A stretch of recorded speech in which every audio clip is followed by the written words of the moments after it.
MP आगा Ruhollah Saeed ने national conference को तनकीद का निशाना बनाते हुए एक ट्विटर पे ट्वीट किया है और ये एक बड़ा पावरफुल ट्वीट है। इसमें नेशनल कॉन्फ्रेंस को तनकीद का निशाना बनाया और क्रिटिसिज्म का भी अब सामना उमर अब्दुल्ला को करना पड़ रहा है। इसमें सीधा सीधा आगा सईद रुहुल्लाह ने लिखा हुआ, ए कायद या तो उठो और आवाज़ बनो, यानी कि अवाम की आवाज़ बनो, या तो उठो और आवाज़ बनो ताकि तुम अपने कौम के काम आओ, यानी कि अपनी कौम के जो हकूक़ हैं या अपने कौम की तरफदारी करो, या एक तरफ हट जाओ, या तो फिर सियासत छोड़कर चले जाओ, चूड़ियाँ पहन लो, यानी कि बैंगल्स पहन लो, चूड़ियाँ पहन लो और पालकी के अंदर रहो, जिसमें दुल्हन को लेकर जाते हैं जो वो पालकी होती है उसके अंदर रहो। यह आगा रुहुल्लाह का बड़ा ज़बरदस्त ट्वीट है जनाब। ये एक नई जंग नेशनल कॉन्फ्रेंस के अंदर शुरू हो चुकी है। ये नेशनल कॉन्फ्रेंस के अंदर एक इंटरनल जंग है। एक दिन पहले ही नेशनल कॉन्फ्रेंस की मीटिंग में से आगा रुहुल्लाह साहब ने वॉकआउट किया। हमने उसके बाद आज तनवीर सादिक से ये सवाल किया, मेरा इंटरव्यू हुआ, मैंने उन्हें कहा कि जनाब आगा सईद रुहुल्लाह साहब ने वॉकआउट किया। उन्होंने कहा नहीं ये सब बकवास है, उनके रिश्तेदारों में कोई एक शख्स था जिसकी सेहत नासाज थी, उस वजह से वोट कर चले गए हैं, अदरवाइज़ ऐसा कोई मसला नहीं है, सब ठीक ठाक है। लेकिन उसी मेरे इंटरव्यू के कुछ समय बाद आगा रुहुल्लाह साहब का ट्वीट आया और ये बड़ा ख़तरनाक ट्वीट है। ये नेशनल कॉन्फ्रेंस को जगाने वाला ट्वीट है। ये नेशनल कॉन्फ्रेंस की तनकीद के ऊपर एक ट्वीट है और ये आगा रुहुल्लाह साहब का बहुत बड़ा ट्वीट है। हम ये कह सकते हैं कि जब से हुकूमत बनी है तब से पहली बार ऐसा ट्वीट उन्होंने किया है कि जनाब उमर अब्दुल्ला और फारूक अब्दुल्ला को अब सोचना पड़ेगा। ये नेशनल कॉन्फ्रेंस के अंदर एक इंटरनल जंग शुरू हो चुकी है और इसमें आगा रुहुल्लाह कहते क्या हैं, ए कायद, अपने लीडर को कहते हैं, ए कायद या तो उठो और आवाज़ बनो, यानी कि नींद से जागो और अपनी आवाम की वकालत करो, अपनी आवाम की आवाज़ बनो ताकि तुम अपने कौम के काम आओ, यानी कि तुम अपने लोगों के काम आओ। जिस कुर्सी का तुम्हें इस समय फ़ायदा उठाना है आवाम के लिए, उस कुर्सी का आवाम के लिए फ़ायदा उठाओ, खुद के लिए नहीं। या एक तरफ हट जाओ या फिर सियासत छोड़कर उमर अब्दुल्ला को कह रहे हैं आगा सईद रुहुल्लाह कि आज चले जाओ, हट जाओ, साइड हट जाओ। अगर नहीं कर पा रहे हो, अपने वादे पूरे नहीं कर पा रहे हो तो छोड़ दो, लीव इट, ये आपके बस की बात नहीं है। फिर लिखते हैं चूड़ियाँ पहन लो, मतलब चूड़ियाँ पहन लो से मत मुराद क्या है? मतलब बाजू के ऊपर चूड़ियाँ पहन लें आप। चूड़ियाँ कौन पहनती है? चूड़ियाँ तो औरतें पहनती हैं, मर्द को तो मैंने आज तक कभी चूड़ियाँ पहनते हुए नहीं देखा है। चूड़ियाँ पहन लो और पालकी के अंदर रहो, जिसमें दुल्हन को लेके जाते हैं ना, जो वो पालकी होती है। पुराने ज़माने में आपने देखा होगा, दुल्हन को उस पालकी में बिठाकर कंधे पे कुछ लोग जो है वो पैदल सफ़र करते हैं, वो एक पालकी होती है।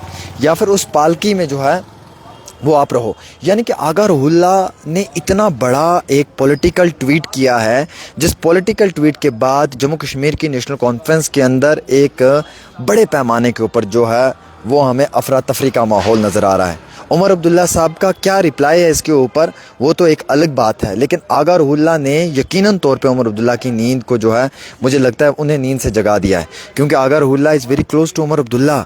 और हम ये नहीं कह सकते हैं कि उमर अब्दुल्ला के वो करीबी नहीं है, क्योंकि उमर अब्दुल्ला के बहुत करीबी हैं आगा रुहुल्लाह साहब।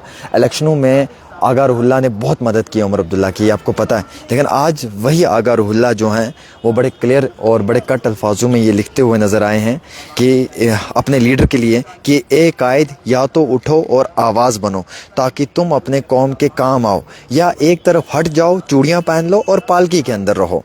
तो मुझे यहाँ पे ये नज़र आ रहा है कि नेशनल कॉन्फ्रेंस के अंदर एक इंटरनल जो लड़ाई है वो शुरू हो चुकी है। जो हम लोग आपको बताते थे कि आगा रुहुल्लाह साहब ने वॉकआउट किया है, कुछ तो गड़बड़ है, लेकिन आप लोग कहते थे कि नहीं सब ठीक ठाक चल रहा है। इवन दो कि उस समय आज मैंने जब इंटरव्यू किया तनवीर सादिक के साथ, जो MLA जड़ीबल हैं और नेशनल कॉन्फ्रेंस के पुराने लीडर हैं, उमर अब्दुल्ला के क्लोज साथियों में से एक माने जाते हैं। मैंने उन्हें जब सवाल किया तो उन्हें बड़ा गुस्सा आ गया मेरे सवाल पे। उन्होंने एकदम से मुझे जवाब दिया, नहीं ये सब बकवास है, ऐसा कुछ नहीं है, आगा रुहुल्लाह साहब हमारे साथ हैं और जो आप ये कह रहे हैं ये बिल्कुल हकीकत नहीं है। अगर ये हकीकत नहीं है और मेरा सवाल सच्चा नहीं था तो फिर आज आगा रुहुल्लाह साहब ने उस इंटरव्यू के बाद ये स्टेटमेंट क्या जारी किया है। और बड़ी हैरानगी मुझे तब हुई जब इन्होंने ये कश्मीरी ज़ुबान में लिखा, और उन्होंने कश्मीरी ज़ुबान में सिर्फ 2-4 अल्फाज लिखे हैं, लेकिन ये अल्फाज ऐसे अल्फाज हैं कि जो नेशनल कॉन्फ्रेंस और उमर अब्दुल्ला के लिए बहुत नुकसानदेह साबित हो सकते हैं, जो नेशनल कॉन्फ्रेंस और उमर अब्दुल्ला की सरकार को हिलाने में एक बड़ा काम कर सकते हैं। देखिए एक बात तो सच है कि आगा रुहुल्लाह सईद बहुत ऑनेस्ट لیڈر ہیں, وہ بہت ایماندار ہے. انہوں نے وقتاً فوقتاً عمر عبداللہ کو نیند سے جگایا. جب عمر عبداللہ سوئے ہیں نا, عمر عبداللہ کے سر پہ آ کے یوں کیا کہ عمر صاحب جاگو, آپ نے 370 اور 35 کا وعدہ کیا ہے. عمر صاحب آپ نے پولیٹیکل ریزرویشن کا وعدہ کیا ہوا. عمر صاحب آپ نے اوپن میرٹ اسٹوڈنٹس کے ساتھ وعدہ کیا ہوا. جاگو نیند سے, اٹھو, اپنا فرض نبھاؤ. میں نے لوگوں سے ووٹ لیے, میں نے لوگوں کی جو ہے وہ حمایت کرنی ہے, میں نے لوگوں کے حقوقوں کی وکالت کرنی ہے, اور میرا فرض بنتا ہے کہ میں وکالت کروں. آغا روح اللہ بہت ایماندار لیڈر ہیں, اور آغا روح اللہ بہت آنیسٹ لیڈر ہیں. آغا روح اللہ جیسے لیڈر بہت کم ملیں گے اس جموں کشمیر کو, یہ بات میری یاد رکھیں, کیونکہ وہ جھوٹ نہیں بولتے ہیں. ان کی سیاست جھوٹ پہ نہیں ہے, ان کی سیاست جو ہے وہ حقیقت پہ ہے. اور میکسیمم آپ نے دیکھا کہ آغا روح اللہ صاحب ہمیشہ سچائی کی طرف جاتے ہیں. 370 35A یا باقی اور بھی کتنے سارے الگ مدعے ہوتے ہیں, ہر ٹائم آغا روح اللہ نے ان مدعوں پہ بات کی ہے.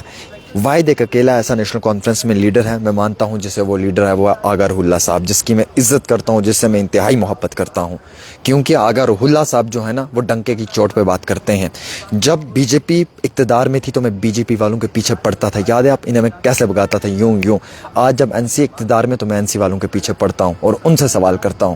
یہی ایک جرنلسٹ کا بھی رول ہونا چاہیے, اور ایسے ایک لیڈر کا رول بھی ہونا چاہیے کہ اس نے اپنی پارٹی میں ایک عہدہ لے لیا, ایک کرسی مل گئی اور وہ تلوے چاٹنا شروع کر دے, اسے لیڈرشپ نہیں کہتے ہیں.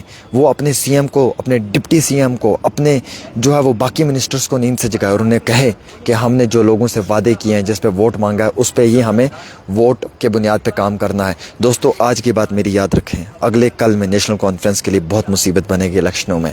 نیشنل کانفرنس آج اقتدار میں آئی ہے, لیکن نیکسٹ الیکشن میں نیشنل کانفرنس کو بہت نقصان ہوگا, یہ بات میری یاد رکھیں. میں نے الیکشن سے پہلے کہا تھا کہ نوجوانوں, اپنا ووٹ قیمتی اس کو دینا جو تمہارے ووٹ کی قدر کر پائے, اور میری اس بات کے اوپر کئی سارے نوجوانوں نے نئے چہروں کو موقع دیا اور نئے لیڈرشپ جو ہے وہ جموں کشمیر کے اندر آئے. آج میں کہتا ہوں کہ نیکسٹ الیکشن میں نیشنل کانفرنس کو نقصان پہنچے گا, یہ بات میری نوٹ کر کے آپ رکھیں.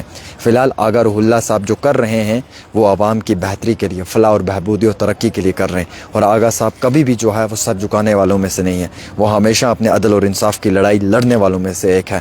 عمر عبداللہ کے لیے مشکلات بنتی ہوئی نظر آ رہی ہے, عمر عبداللہ کی سرکار کے لیے مشکلات بنتی ہوئی نظر آ رہی ہے. آغا روح اللہ نیشنل کانفرنس کا ایم پی ہو کر نیشنل کانفرنس کو کرٹیسائز کر رہا ہے. اس کا مقصد یہ ہے کہ آغا روح اللہ بہت ایماندار لیڈر ہے, جو اپنی عوام کی وکالت کرنا جانتا ہے, جسے عوام کی وکالت کرنا آتا ہے, اور جو عوام کی وکالت کرنے کو اپنا ایک فرض مانتا ہے. یہ ہے آغا روح اللہ. اب عمر عبداللہ کو انہوں نے سیدھا کہا, یا تو ہٹ جاؤ, یا چوڑیاں پہن لو, یا پھر پالکی میں بیٹھ جاؤ, یا اپنے عوام کی وکالت کرو, اپنے لوگوں کے حقوق کی لڑائی لڑو.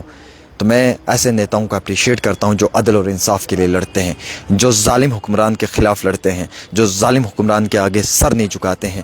میرے دوستو بات یاد رکھنا, جب بات انصاف کی آئے گی نا تو سر میرا کٹ جائے گا, لیکن سر کبھی نہیں جھکے گا, یہ بات یاد رکھنا. یہ سر صرف میرے اللہ کے آگے جھکا ہے, اس کے سوا کسی کے آگے نہیں جھکا ہے. بھلے لاکھوں مصیبتیں آئیں, کوئی کام نہ ہو, در در کی ٹھوکریں کھانی پڑیں, منظور ہے, لیکن تلوے چاٹنے سے بہتر ہے کہ اپنے عدل اور انصاف کی لڑائی لڑیں. ایک چھوٹی سی رپورٹ عامر سہیل کے ساتھ.